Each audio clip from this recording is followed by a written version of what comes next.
Well, this is show 7, and welcome. This should be a fairly interesting show, and it's kind of, I suppose, like a transitional show. The previous shows have had lots of slides and so on, and we'll still do that for the future. But today, we've got quite a serious point. I've got a few slides and stats to show you a bit later, but the critical point is the realization and confirmation of something I've instinctively felt and been working on for the past, 3 years, and now it's been verified. And I think, let me just get my buttons right, I think it'll probably stop most CEOs in their tracks, because the title of today's show is Campaign Thinking versus Continuous Infrastructure. And I want to start by telling you why those words are sitting opposite each other rather than next to each other. Because for the past 70 years or so, B2Bs have been told to think in campaigns. Of course we have. Quarterly pushes, like product launches, demand gen sprints, all that kind of stuff with ABM cycles. You plan it, run it, measure it, and declare a result. And then move on to the next one. And every B2B in the country is doing it. And every B2B is getting roughly the same outcome, yeah? Kind of, I would say, modest gains, maybe. Occasional spikes, maybe. And a constant feeling that you're running to stand still. And so continuous infrastructure is something different. And it's what happens when you stop running campaigns and you build a system that operates every day, yeah, in front of your entire market, and it doesn't stop. There's no start date, there's no end date, there's no quarterly review, nothing like that. It's just constant, scaled visibility. And the reason I want to talk about it today is that I've been doing this continuous infrastructure model for about, 3 years. And we've got some interesting numbers that have come in now. And so this isn't a theoretical show. So it's not me saying, oh, what you should do is this should work. This is me showing you what does work with the data, with the screenshots, and with the receipts.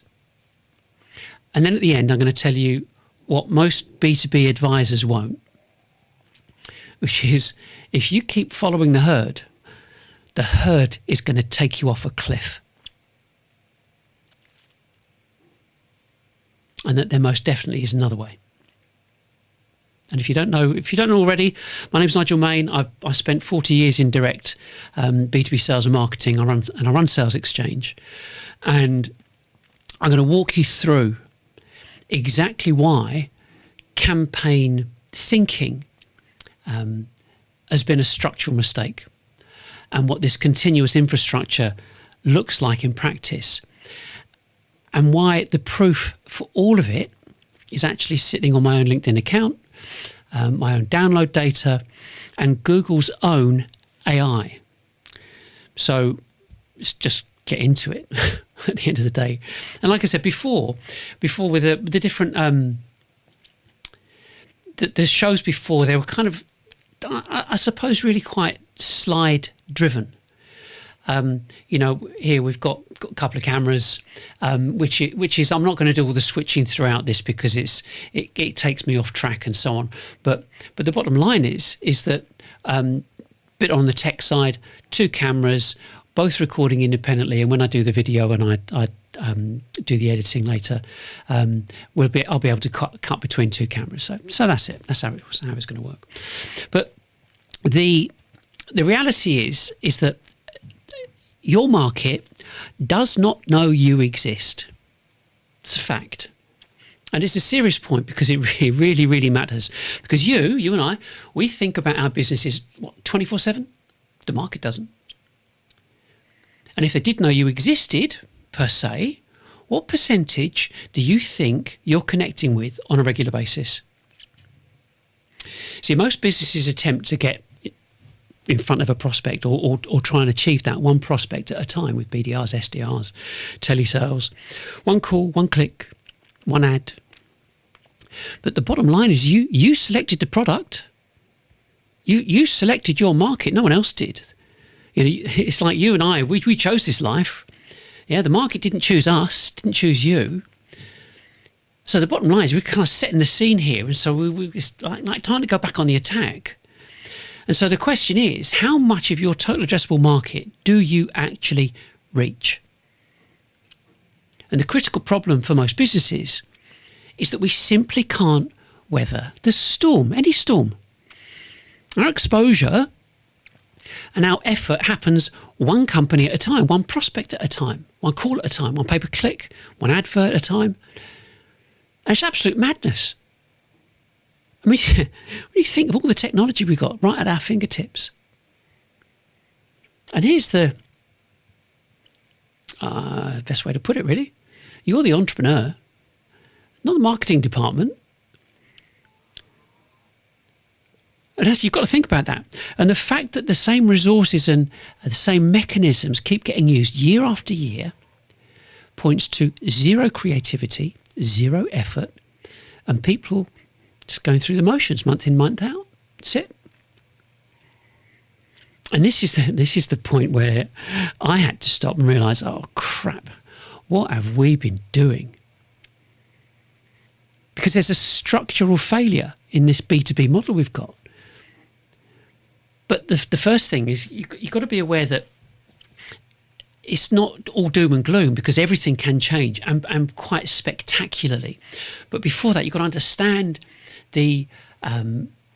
not just understand, but also compare the mechanisms and the mechanics and the ratios of new business development. And I'm not talking about the stats that you've been given for the past decade.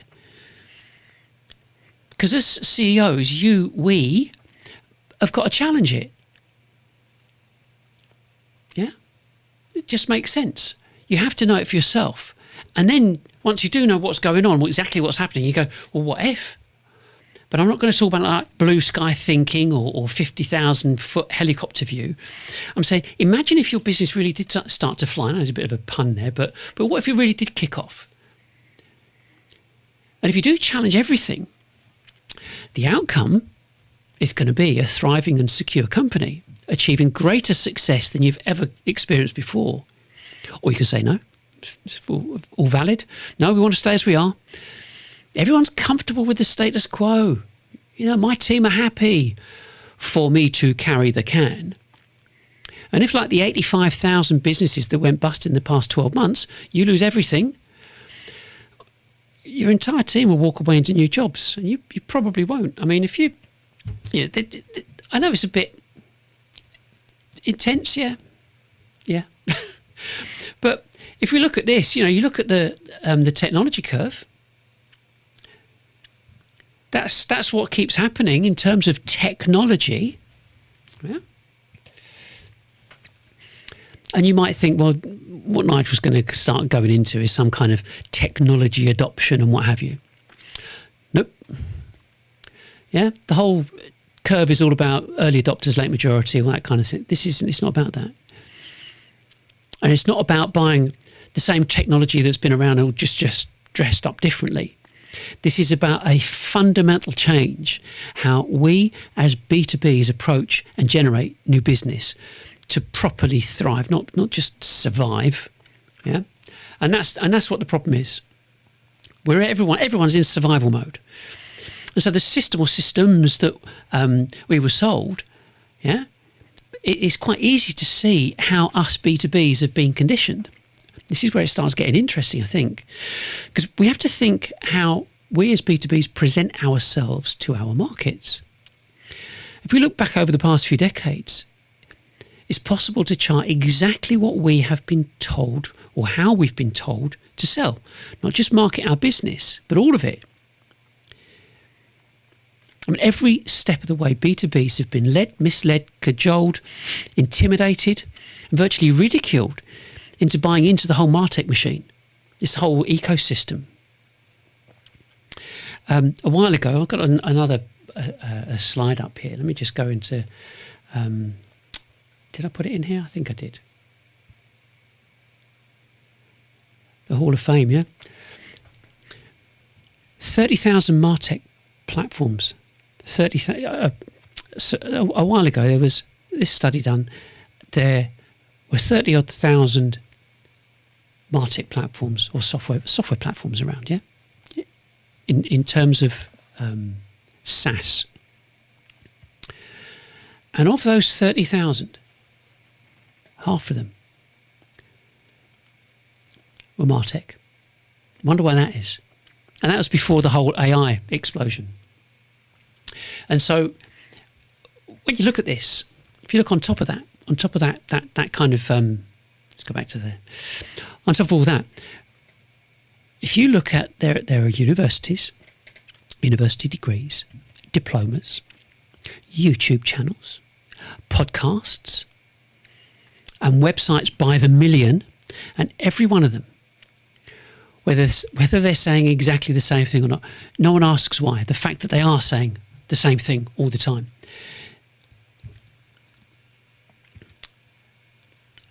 Whether you watched it or not, Mad Men, okay, which stood for marketing, advertising and design.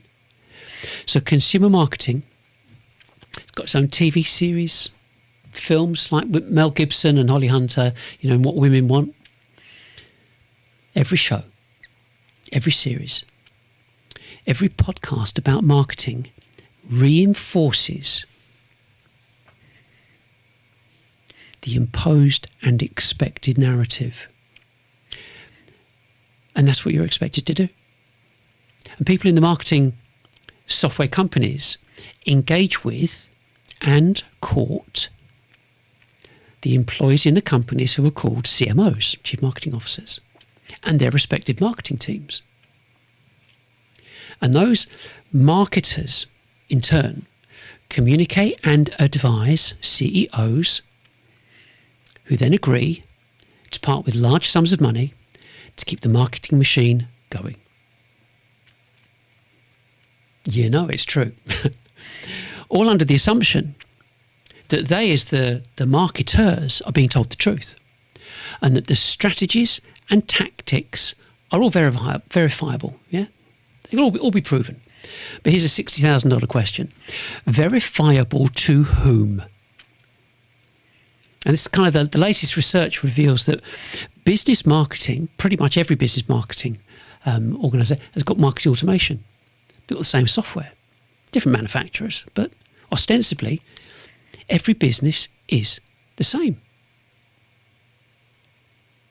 You have to think about that. So not just your competition, every B2B, same platforms, same kit, same approach, same strategy. So you've got to look at that kind of cookie cut infrastructure. You've got the same repeatable strategies, the same tactics, transferred from one company to the next, either by marketing personnel changing jobs or new businesses appointing CMOs at the time of startup. It doesn't really matter. I mean, either way, the strategies don't change. So you've got what? Eloqua, Pardot, Marketo, HubSpot. And yet we still hope to pull a rabbit out of the hat, make a big splash. At least beat the competition. I mean, got to have some success somewhere. But just think, every business is set up identically from both a technological, strategic, and tactical perspective. So today's show title is like campaign thinking versus continuous infrastructure. Is going to be confusing to most sales-related people, but marketers will probably be the first to dismiss what we're saying because it challenges their entire existence. At the end of the day, you employ marketers. You employ these people to keep it going. All of it going. So it would be inconceivable to have something deliver a continuous infrastructure. I mean, people would be thinking, well, what does that even mean? I mean, we know what we'd like it to mean, like constant, like a money-making machine. But is it even possible? That's kind of the question you've got to ask it. Is it possible? And the answer is a resounding yes. I'll come on to that in a minute. But the important message right now is simply for you to challenge the existing thinking and the existing status quo. You have to. Because in actual fact, there's something very wrong with B2B marketing. And the only people it's serving is the marketing industry and its advocates, who are your marketing teams, your employees, and the go-to-market teams who are just getting paid. But this is my opinion, but I think they're quietly destroying B2Bs, whether they know it or not. So the thing is that we've been delivered the illusion of data and activity, yeah? And it was, the bottom line is, it was consumer thinking dressed up and applied to B2Bs.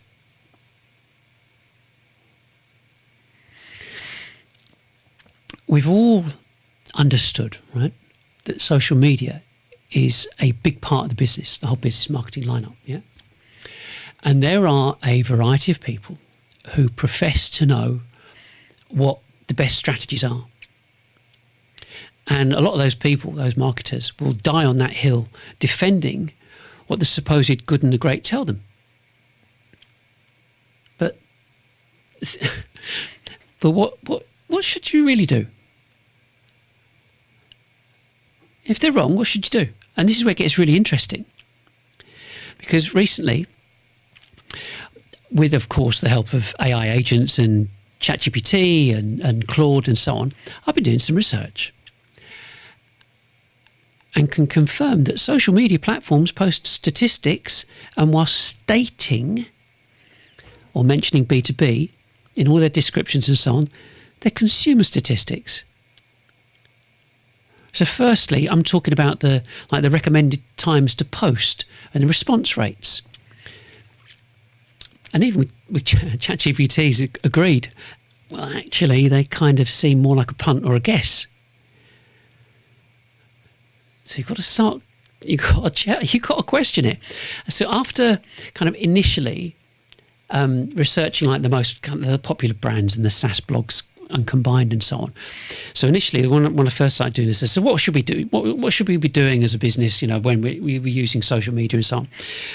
Excuse me.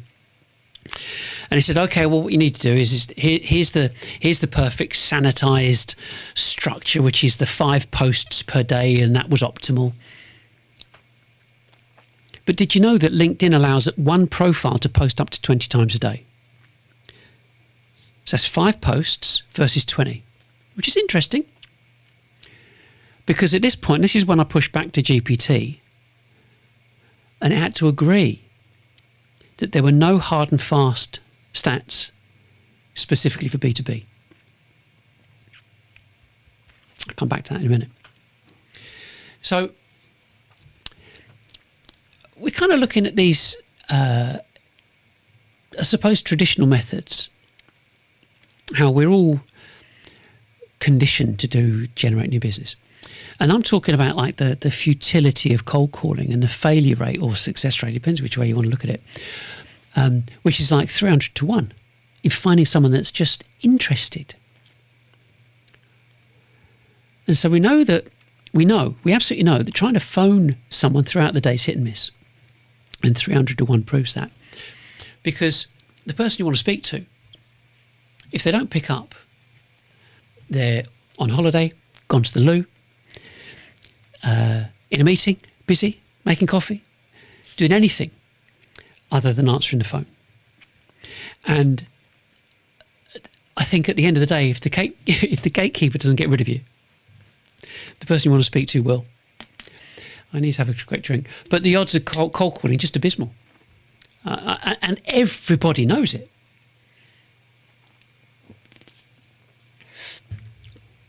So on top of that, it's always an unwanted interruption. I won't answer them. You probably won't either. And social posts are only slightly different, but in this case, you never know when someone is going to look at their newsfeed. And we're kind of looking at LinkedIn, and if they do, when are they going to do it? When are they going to choose time to a bit of time, spend some time to read or watch or engage or download something? Who knows? No one knows. And it's become, I would say, an impossible algorithm to unpick.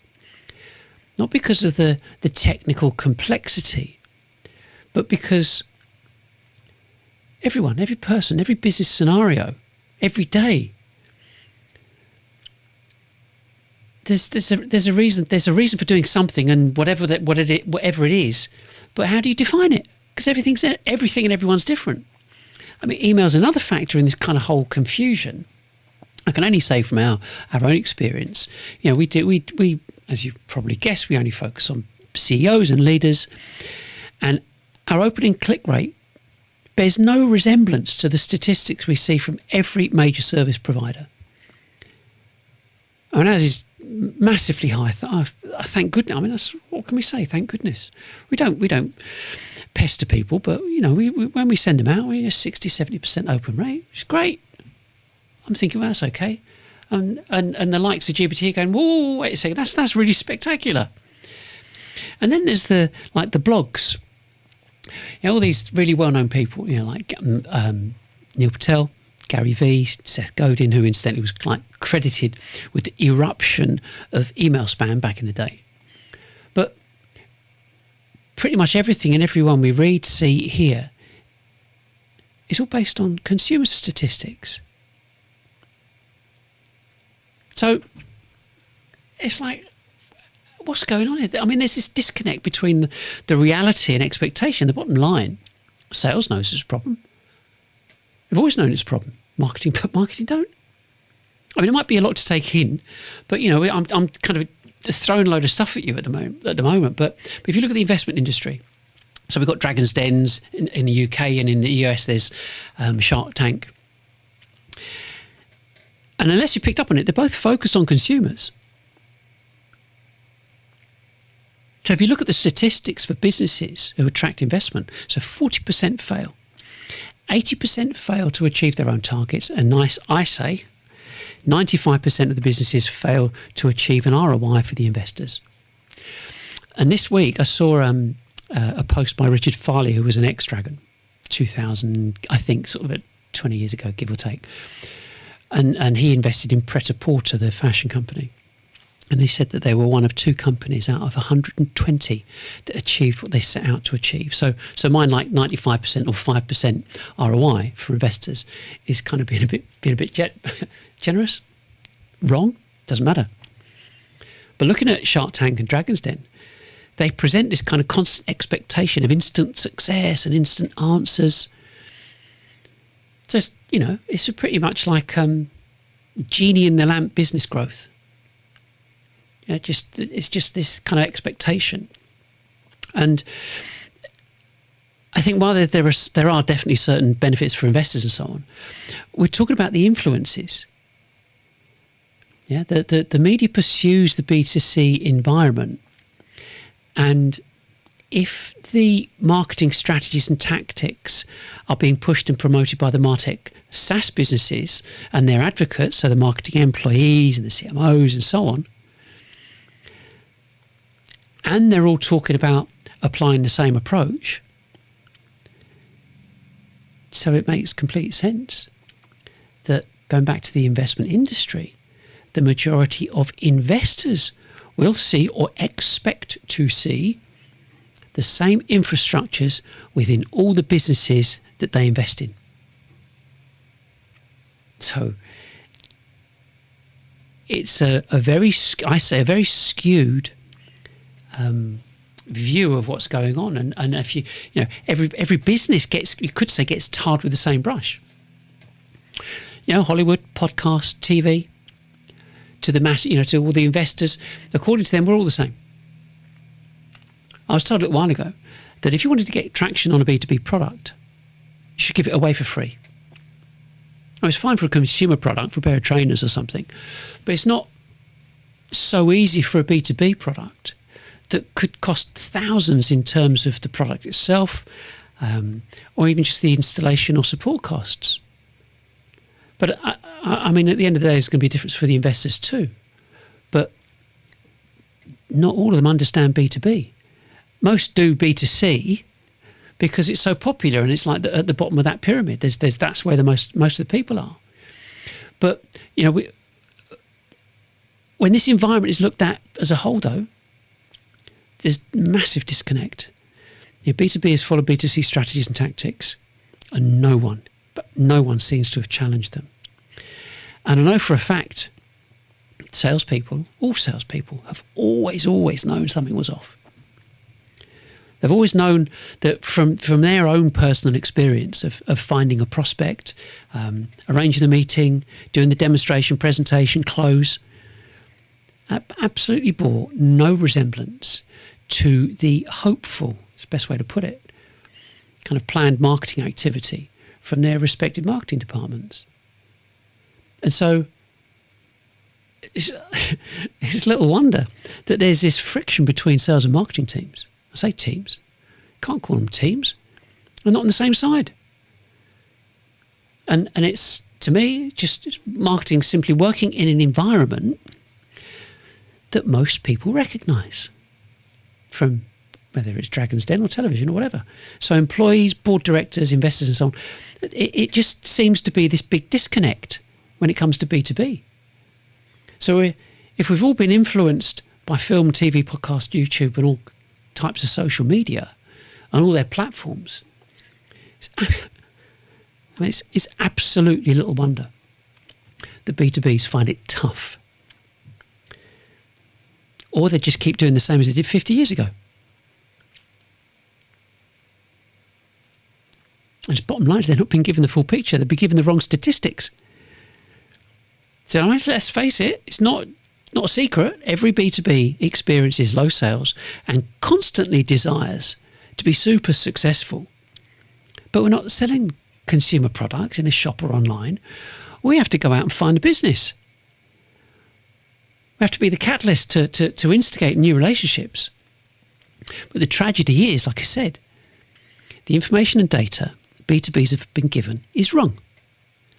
And I know it's a bitter pill, could call it, bitter pill to swallow, but it is what it is. So we have to look at this in terms of there being, and for you and all of us to understand this fictional buyer, because you've got this kind of diagnosis if you want to look at it. And I want to give it a name. I want to give it a name for this error, because once you can name it, you can't unsee it, you can't unhear it. And the B2B marketing industry runs on the basis of this fictional buyer. So I'm serious. This is not an exaggerated buyer or an optimistic buyer, but it's just a fictional one. And it's the fictional person, this fictional character, is the CEO who reads content at 7 o'clock in the morning over breakfast. The CEO who sees a piece of content again when he gets to the office, about 9 o'clock-ish. And the one gets a third touch about 11 o'clock, over a coffee and a biscuit. And the one who's ready for like some fourth piece of long-form leadership content at 3 o'clock in the afternoon, because the persona document says that's his downtime. So that CEO or senior person doesn't exist.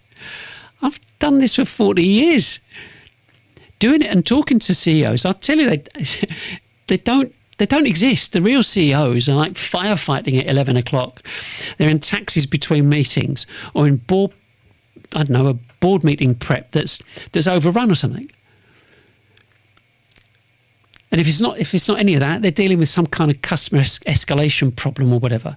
They're anywhere except sitting calmly with a piece of B2B content in their hand, ready to be nurtured through some multi-touch journey. So it's like, okay, well, I kind of get your point, but so where does he come from then? And this is the uncomfortable bit. It comes from the people that are writing the marketing strategy. the marketing manager who projects his or her own daily activity onto the buyer. Oh, of course they're going to do this. She likes content at 7 o'clock in the morning, 8 o'clock in the morning. So the CEO must like it at some point. Must got to look at his phone at some stage. She has a cup of coffee at 11 o'clock. So probably the CEO does too. She has a bit of downtime in the afternoon. So of course the CEO is going to chill out for a little bit. And it's the word is, the word is projection-based persona modeling. And it's the foundational error of the entire industry. And then you've got the issue about benchmarks, because where do they all come from? And I'm saying they're wrong. So if you think about what this, in terms of statistics that you've been given, you've seen, we're talking about the 0.5 to 1.5% click-through rate. We're talking about the 1 to 2% engagement rate.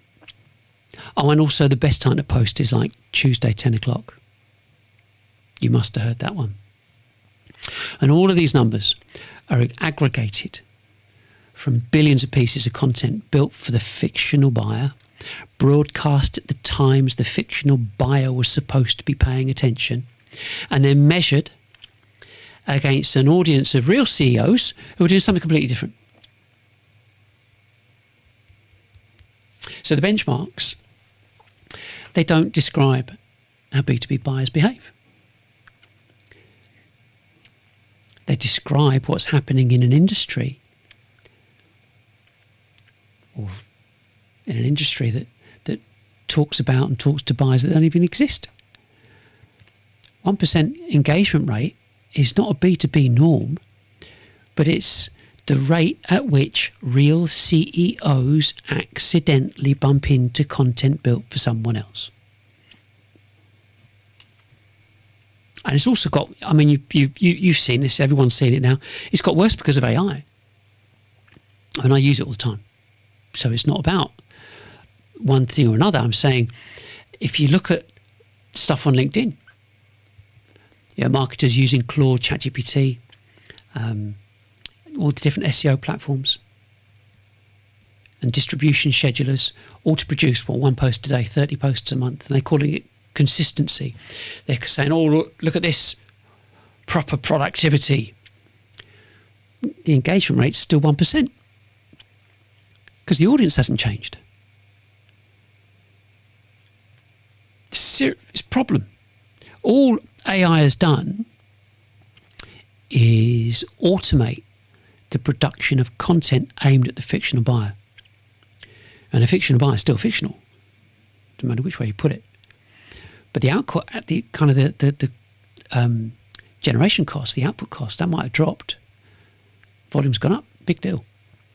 But the misalignment has just scaled with it.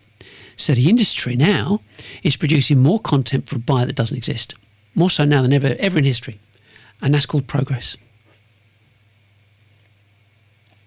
And so, here's a question.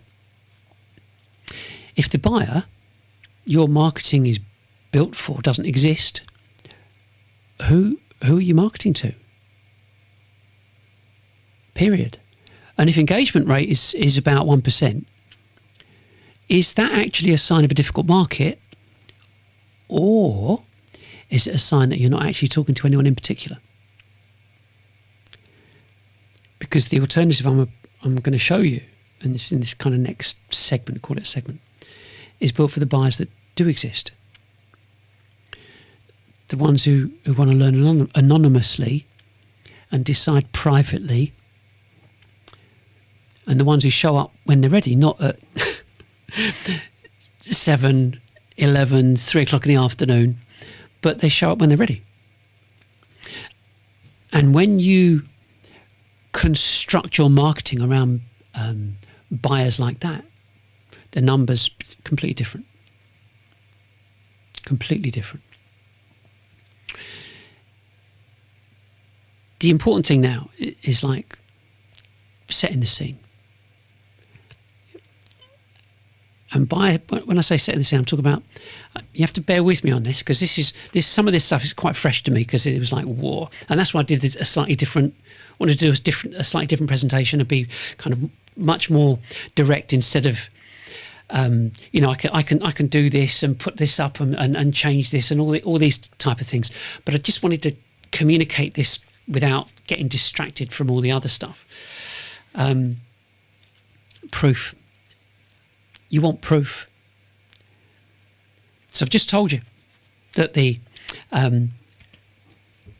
that buyer that the industry is marketing to doesn't exist. And so switch places, and I'd turn around and say, okay, Nigel, prove it. Prove there's another buyer that exists. So I'll do that. That's best. I best do that without messing around. So what I'm saying is that consumer logic was applied to a market. It doesn't fit. And that the statistics that you've been given are wrong. That the entire industry is following a script that no one has stopped or been bothered to question. Why? Because look how many people are employed. If you've got big tech, Martech backing you up as an employee, you keep doing it. Especially if you're being paid a salary every month. Why are you going to change? You're not going to change. And you go, okay, Nigel, yeah, it's a big claim. And you'd be absolutely right to say to me, you've got to prove it.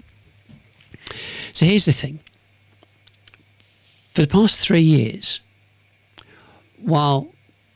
and it's not just for 3 years, it goes way back before then, but for me, everyone else is like running these campaigns. And I've been running a continuous model on our business on Sales Exchange. Same audience, same market, same constraints. And the only difference is that I stopped doing what the herd does and started doing what kind of the methodology, the absolute instinct says, go and do this.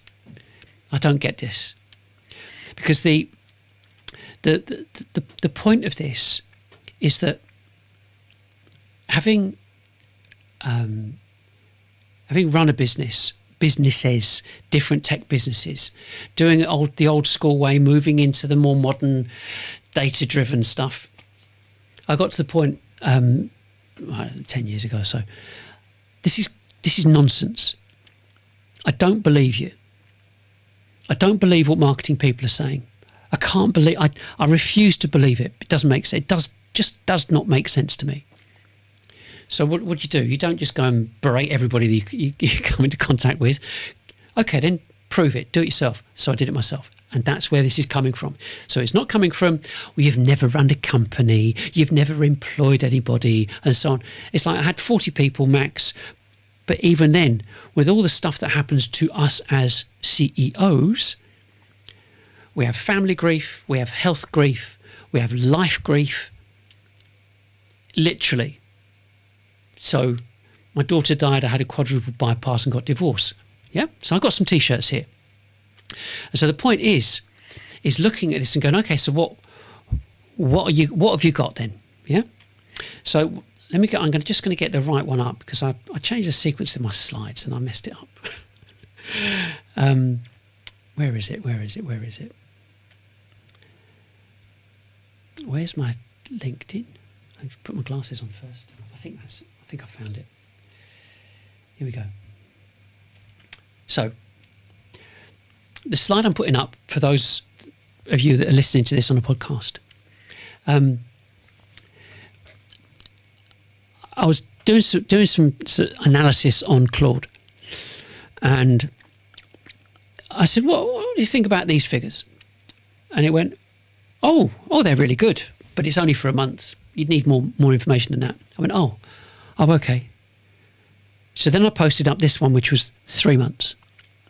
20,000 impressions, reached 7,000 members, and 1,700 engagements. I'm just, and it said it I'll get around to what it said. So bearing in mind, so my account's got 2,700 connections. So you've got 20,000 impressions, 1,113 reactions, and 521 comments. That's an 8% engagement rate. The average for B2B on LinkedIn is 1 to 2%. Top quartile is 3 to 5%. So 8% is the kind of number you see on like highly engaged thought leader profiles, thought leadership type profiles. Not some B2B founder talking about marketing infrastructure, right? And our comment to reaction ratio is 1 to 2.1. Again. And B2B norm is 1 to 8 or 1 to 10, which means people aren't just tapping, doing a thumbs up. They're stopping, thinking, typing, making comments. And comments, as you probably are aware, comments are the most expensive engagement an audience can ever give you. And we're getting them at 4 or 5 times typical rate. You have to think about this. Yeah, I'm not, we're not some 1,000-person company. You've absolutely got to think about this. The other part about these stats, this morning, because I did this yesterday. I thought, what about this? And then I thought, well, I'm going to do this. I didn't have time to do it, but if you know how to get these stats off your LinkedIn profile, you can do 7 days, 28 days, 90 days, and 365 days. So I did the 365 days, and they were better than this. And Claude's going, well, wait a second. You've just proven this over 12 months, not just a month or some kind of blip in someone's, in some weekly, monthly, quarterly process that you had a bit of a spike. This is 12 months, and the comparison is the previous 12 months. So I thought, well, that's cool. And there's a bit more. So we did this this campaign, and it's our what we call a revenue reset series, GTM reset series, and it's a 3-part series that talks about the GTM reset, which is the same name as our new YouTube channel, and it talks about the problem, the revenue problem landscape, and the way to look at an audit. How you kind of look at the audit. So 8 weeks ago we started this, just over 8 weeks ago. And I just need to check, because I looked at it this morning. Hang on. That says 807 there. Let me just do a bit of... let me just have a look at this and see what it says on right now. It might be a bit different, might not be. Sometimes it goes up. The other week it went up 140 downloads on the same day, which kind of surprised me somewhat. Let's have a look at this. Wrong date, wrong start date. Start there, go OK, and the end date is today. Save that. 816 is today's figure. 816 downloads in 8 weeks. Think about that. They're all tracked individually, because I know how of which download. So we have different images that link to different downloads and so on. So I know exactly what image is successful over another, and which specific downloads have been downloaded. And the main one, the landscape one, is the highest one, which is 190. So you're thinking, well, they must be lucky. You you've got to think about the industry. The industry click-to-download rate for B2Bs for gated content, although this isn't, sits between 0.5% and 1.5%. We're running at 15%.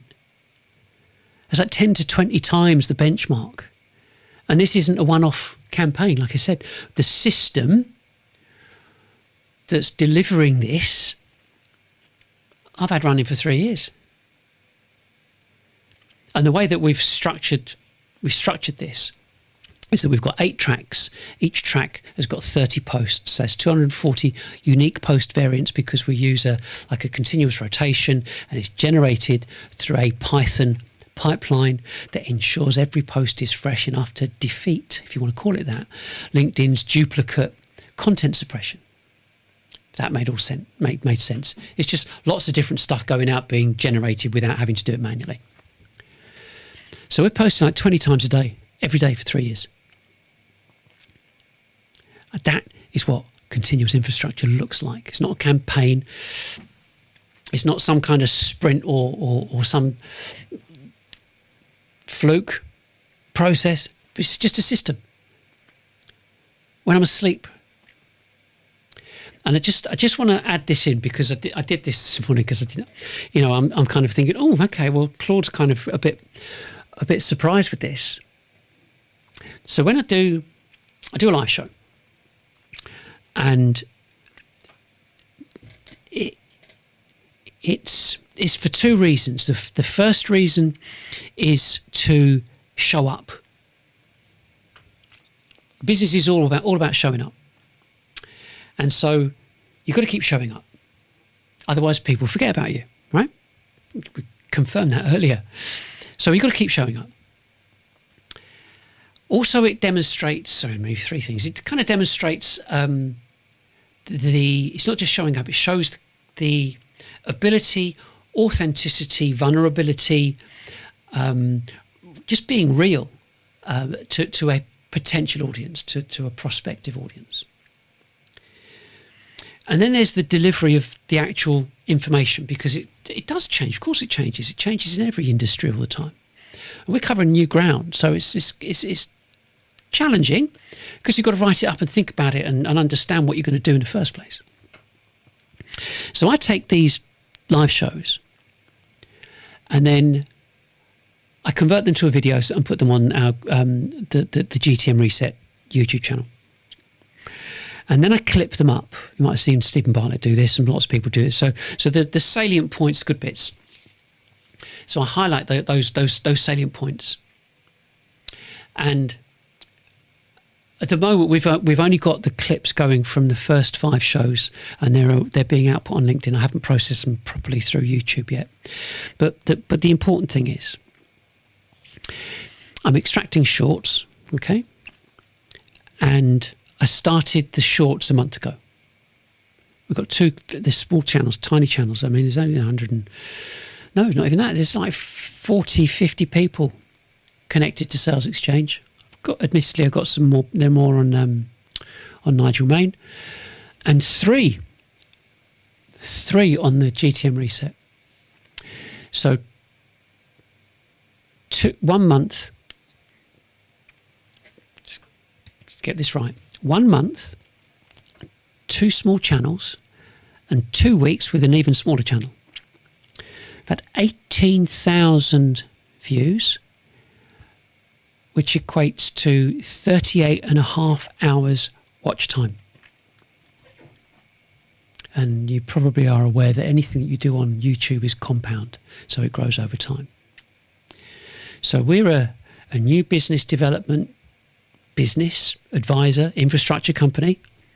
We're not consumers, we're not influencers, we're not Mr. Beast.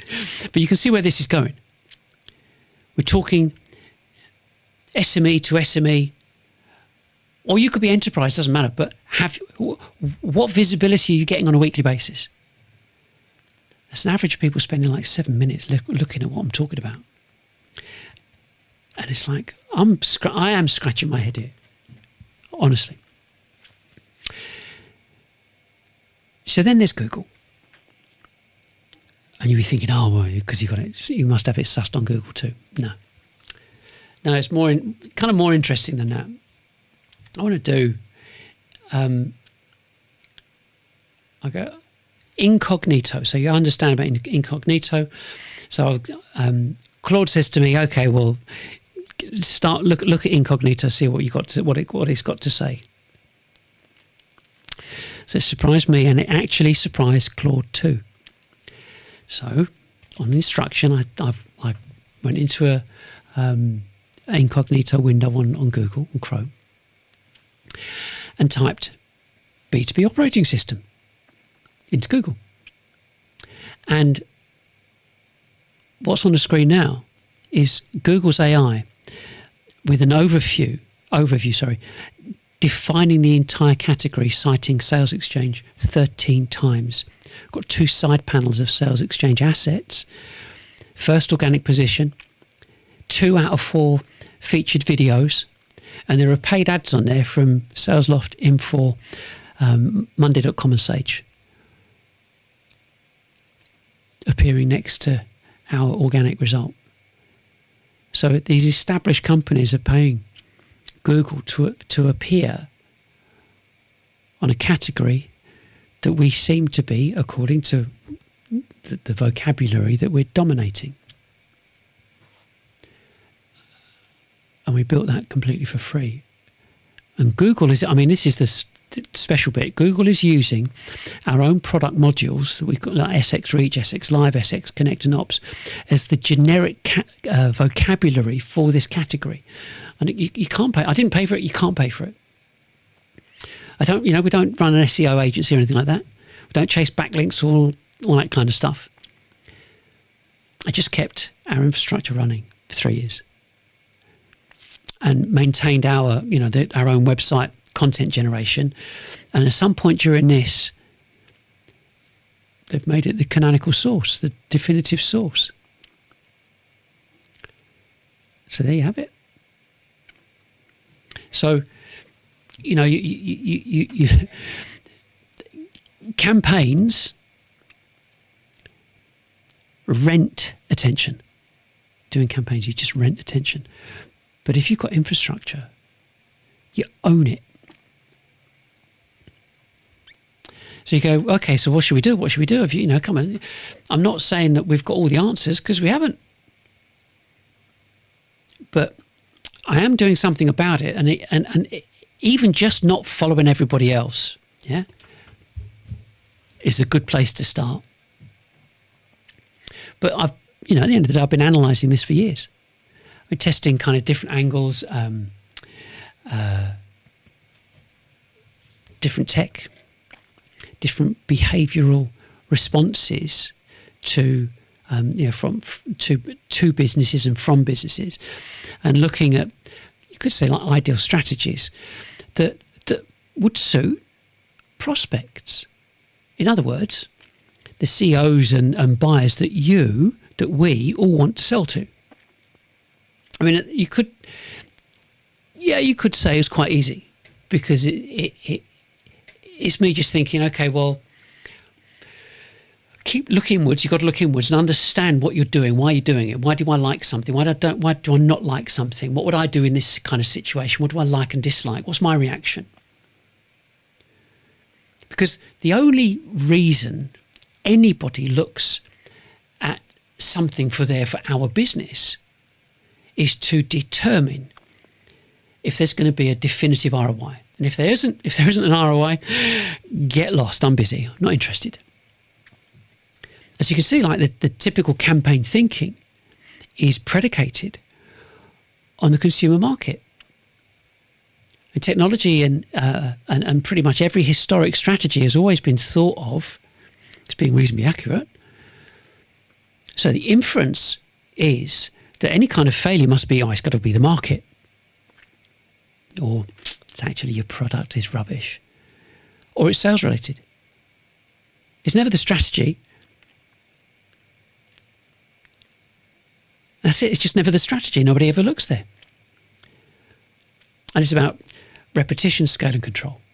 And the factors that come into play for continuity and the reasons to pursue it are decades old. They've just never been exploited in B2B. So you have to You have to start with repetition because it's the foundation. But it's got to be effortless. You need to let your total addressable market know that you exist, and to do that, you've got to define or establish a method of continuously connecting with them. And so here's something to think about. Say your total addressable market is about 10,000 companies. And if you think about scale, you can only ever reach them by broadcasting. You can't do it any other way. It's physically impossible. You can't call them one at a time, even though everybody's been trying, just to see if they're interested or not. You'll never get there. Not ever. The maths don't work. We know they don't work. And if you watched last week, we did a calculation and it was just absolutely mad. It costs way too much to keep salespeople busy. You need too many BDRs. Go back to 300 to 1. So the whole foundational and initial objective needs to be to teach your total addressable market. They need to know why your product can impact their business. And then they need to be taught how they can implement, execute, and achieve the results that you're saying they can achieve. And to do that, they need to be allowed to self-serve, self-educate, calculate the ROI, and when they're ready, they contact you and they allow them to book a meeting with you directly in their time.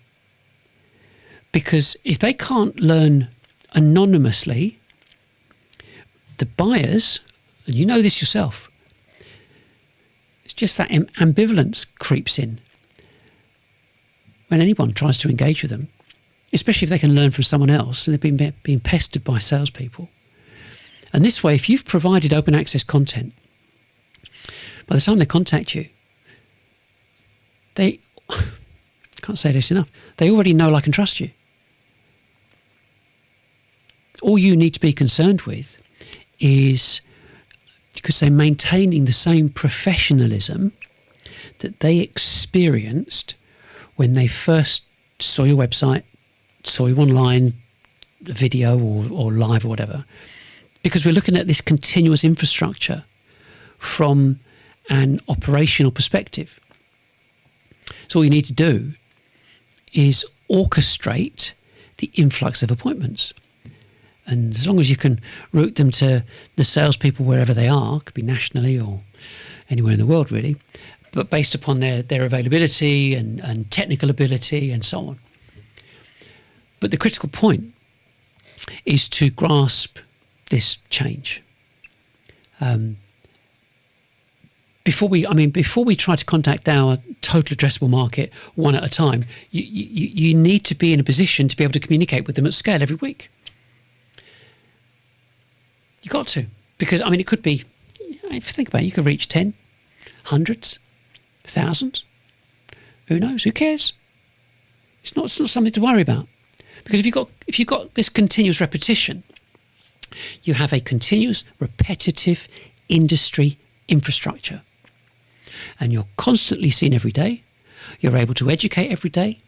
You're basically open to the possibility of, or I heard it say, you're open to the danger of selling and meeting new prospects every day. And that's why we're in business. That's why we do this selling thing. In the States, people love salespeople. Over in the UK, not so much. But the first place to start, and this is where it starts, I want you to take note. You don't have to do anything. You can just go on, interesting, move on. But the first place to start is to make sure you and your go-to-market team are all working together and pulling in the same direction. And that everybody understands the nature of the problem. And for everybody to understand what the new solution looks like. And I honestly, I cannot stress this problem. It's like the seriousness of this and how important it is for there to be a catalyst for change in B2B. And not just B2B, but the whole thing to do with new business. And that's why we created a course, which is only a first kind of a first phase stage. So we created this course. So you go, okay, well, fine. Here's the pitch. But it's not a pitch. I'm not going to segue into some kind of pitch for the course, but it's a game changer though. And you have to think about this. It's like a mental reset for B2B new business development, and it's what BizDev needs. It absolutely needs it desperately, and especially in the current economic climate. Yeah. So the bottom line is, we have all been told what to do or encouraged to do the same thing, which is a 70-year-old strategy. You think about it. Cold calls, one-to-one exposure, adverts that we hopefully that will work. It's not good enough. It's got to change. It has to change. And it can, right now. But and as I hope I've put across, it's not going to take you years of research and testing because we've done it. But the pressure in business and in marketing is intense and deliberate. And we all simply follow, or you could say have followed, our marketing teams. Like I said at the beginning, they're not the entrepreneurs. They're employees to do a job. And it's, you as a CEO, you've got enough stuff to think about. You don't need to become a new, CEO and CMO. But if you're like me, and you look at new business development, and you look at what it costs when it comes to all the marketing, all the ad costs, SaaS costs, recruitment fees, the marketing salaries, 80, 100, 150k, 200k, whatever, and all the other departmental costs that relate to it. But for what? Ends up being like last year's performance or worse. It's actually someone else's performance because they're copying the place where they came from before they came to you. And so it has been, and it is virtually impossible to move the needle because we've been sold a pup. We've been we've been misled. And we believe the only way to grow is by, employing more people, getting investment, or bugger it, let's just sell out and move on. Another thing as well is customer success. See how many customer success jobs there are? There's loads. And that's only means one or two things. A rise in lots of unhappy customers, or an increasing desperation to maintain the annual recurring revenue. Either way, simply, it's just another symptom of the underlying problem, that same problem that exists. So, looking at this, what do I want you to take away from this segment? You can call it a segment, because before we kind of move into that, what continuous infrastructure looks like for your business, you need to kind of decide what it is. And the thing is, if you look at it, you think everything I've shown, everything I've talked about, was achieved by not following the herd, not running campaigns, not buying this, not buying, kicking it out, not using the same MarTech as everyone else, not hiring all the agencies to do the SEO and demand gen, and most 100% no cold calls, no chasing leads. So did the opposite and built what we call a visibility infrastructure and just let it run. And the data, which I've shown you, shows it works 10 to 20 times beyond the industry benchmark. Same market, same competitors, all using the same platform. And I'm not saying I'm bragging or anything. I'm saying it because everyone listening or watching has been told the way for you to grow is the way the rest of the herd grows. More ads, more SDRs, more tools, more agencies, more campaigns. And the result across the B2B industry is telling you very clearly the herd's wrong. I'll put it this way. If me living up as a founder up in Stone in Staffordshire can outperform the benchmarks by an order of magnitude using a system that was most definitely designed and built for this purpose, yeah? The question isn't whether continuous infrastructure is going to work. The question is, what are you going to do about it? I mean, the only thing I can say is stop following the herd. The herd's going to walk you off a cliff. And I've just shown you. The alternative is not theoretical. It's operational. Yeah, right, literally right now, and with the receipts. You know, you can't fake it. And so I think that you kind of bringing it together. Yeah, let's bring this gradually into a close. The first stage that's needed for all of this is a change of thinking. You can't be thinking the same thing. And the way to achieve the stimulus for that, or catalyst, is firstly for you and then your team to do the course.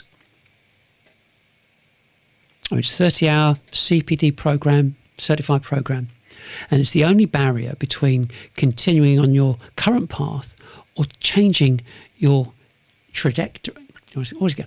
Trajectory. So it's not about buying a bit of SaaS or anything like that. So get that out of your head. It's not MarTech. It's about you and your business understanding what's gone wrong and then what can be done to put it right. And that's why we created the course. So it's retraining, not training. You know, it's not about going back to basics, but it's explaining why and how the consumer strategies have influenced B2B and why they don't work, and how the terminology we're using is how broadcast selling is the only way you can achieve the level of exposure that your total addressable market actually requires. And we show you how to align with the people that are interested, like the 16%. I mean, if I go back to that, if you look at that image, that graph, 16%. So they're the innovators and early adopters. Okay, we're good with that. That's where the profit opportunity is. That's where the enthusiasts and visionaries are. And they are the people that are constantly looking. They're the people you want to sell to. In the UK, there are 212,000 businesses that are... In the UK, there are 212,000 businesses that have 10 to 50 employees. 50 to 250, there are 38,000. And 250 and above, there are 8,000.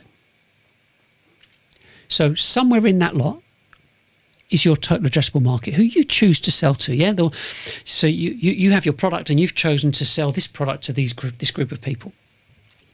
So if your total addressable market were 10,000, that would mean 1,600 people are looking every week at new ideas. And if you look at the rest of your competition, see what they're doing. If they ain't doing this, if they ain't broadcasting, it's an edge, a massive, massive, massive edge. And the absolute icing on the cake, I love this, best bit of the pitch. The absolute icing on the cake is you can do all of this at a fraction of your current costs. And this blows me away, because at the end of the day, this is about something that we've built, which is I've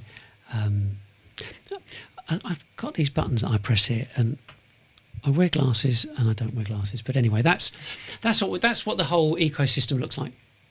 We've got a course, we've got Reach, Live, Connect, Ops, and Hub.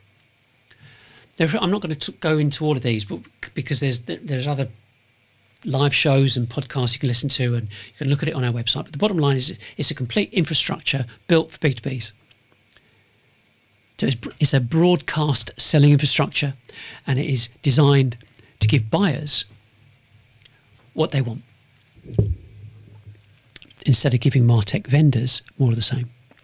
Only basically it replaces MarTech stacks, replaces SDR teams, and all the agency relationships and so on.